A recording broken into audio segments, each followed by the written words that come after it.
Okay, you are not gonna believe this story, but every word of it is true. I'm gonna tell it like I'm sitting right across from you at a coffee shop. Not big words, not psychology, textbook nonsense, just real. Names and details are changed. Hi, I'm Alec. I'm a psychologist, been doing this for 20 years, and a few months ago, a woman named Victoria walked into my office. Looked like $1 million. Perfect coat, perfect hair, but her hands shaking like she just watched her whole life burn down.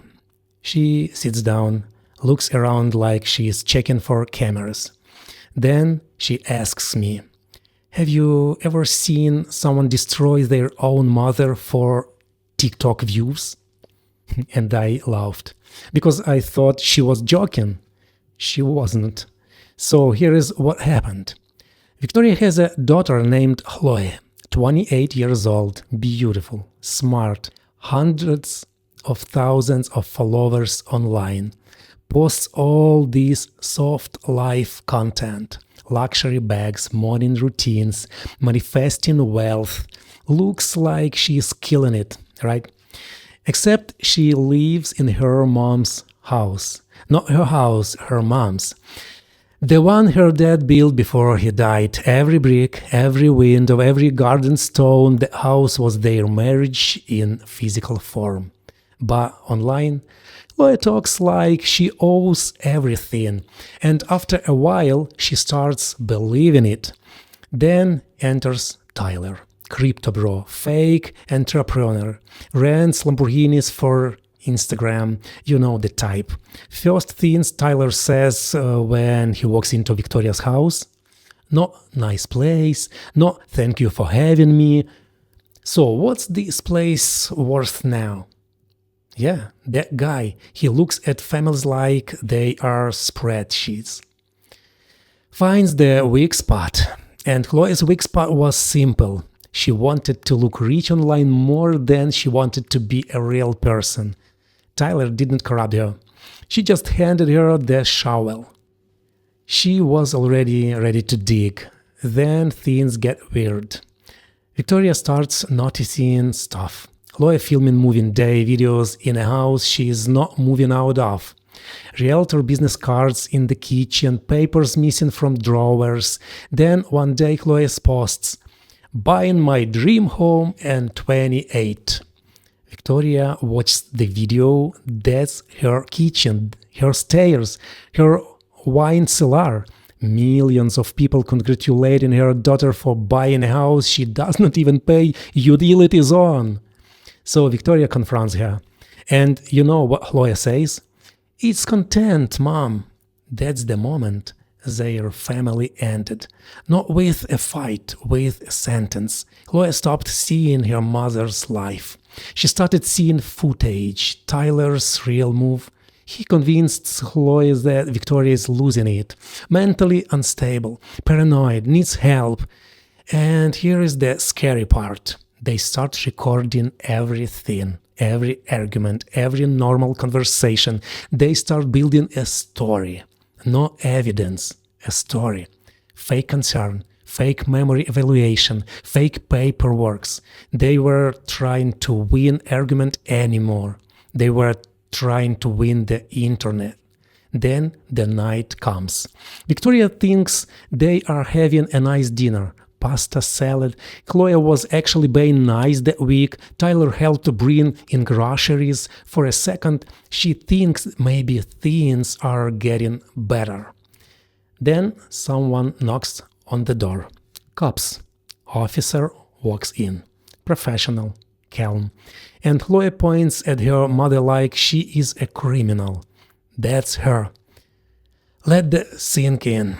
Her daughter pointed at her like a witness in a lineup. But here is where it gets dark. While the cops are questioning Victoria, Chloe pulls out her phone and starts filming, not hiding it, openly, circling her mom like a documentary director, zooming in her face, whispering to the camera. Tyler's in the background going, "Get the goofs, get her face, People are gonna eat this up. You hear that? People are gonna eat this up. That's when Victoria realized this wasn't about the house anymore. This was a performance, and she was the villain. Then the cop finds the folder. On the kitchen island, inside, fake signature, transfer papers, sale agreements, and one document that saved everything. A family trust Victoria's husband set up years ago. The house legally could not be sold without both trustees' signs. Chloe didn't know. Tyler didn't know, but the cop did. And Victoria watched panic hit Chloe's face. Not guilt, panic. You know the difference?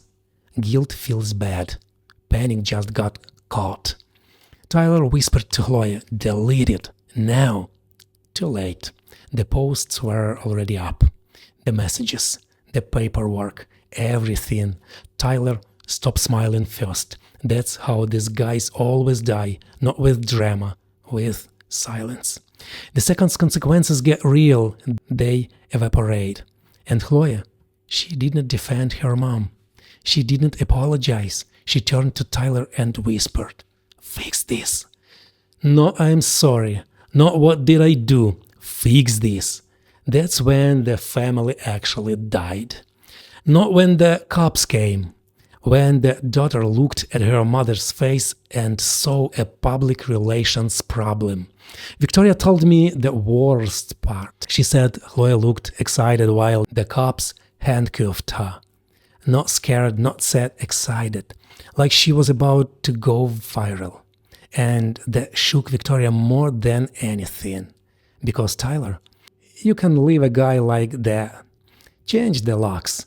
Get a restraining order. But cruelty, that changed people forever. What do you do when the person who broke you has your eyes? When she still calls your mom, the internet did its thing. Detectives started digging, found the fake ownership claims, Tyler's past Trout stuff, all of it blew up. Same followers who worshipped Chloe, they turned on her overnight. Brand deals gone, comments vicious, all clips resurfacing. Victoria said she spent years building a fantasy. One police report destroyed it. But here's what she didn't expect. She didn't feel good. She didn't feel justice. She felt sick. Watching strangers tear apart her daughter, even a daughter who tried to steal her house, turned out to be its own kind of grief. 3 weeks later, Chloe shows up. No makeup, no Tyler, no phone. Victoria opens the door ready for another act, another performance, another crisis she has to manage. But Chloe just looks small, tired, human. And she says, "I never thought it would go this far." Victoria looks at her for a long time, then said, "That's because you stopped seeing me as your mother a long time ago." Chloe does not argue. She just stands there. No camera, no audience, just silence. And honestly, that's the only real moment they had in years. Here is what I think. The boyfriend didn't turn Chloe into someone awful. He just showed her who she already wanted to be. And that's the hard truth. We like to blame the manipulator, the bad influence, the guy in the background whispering poison. But at some point, you choose the phone over your mother's face. You choose the likes over the truth. So who's more wrong? The daughter who traded her family for followers, or the mother who didn't see the performance until it was handcuffing her? You know my answer. But Victoria told me once things I never forget. I don't hate her. I just don't recognize her. And what's worse? Now I'm asking you, what would you have done? Press charge? Cut her off? Or keep the door open and hope she comes back? Is there a line your own kid can cross that makes you stop forgiving? And if so, is it the house? Or is it the moment she smiled while you were in handcuffs? And be real, have you ever performed for approval. No fraud, no crime, just pretended to be someone else so people would stay. So strangers would clap. What would it actually take for you to put the phone down and say, I don't want to be watched anymore. I want to be known. Drop it in the comments. Don't overthink it. Subscribe if you want more stories like this. Not the fake happy ones, the real ones. This is Alex Sessions. See you in the next session.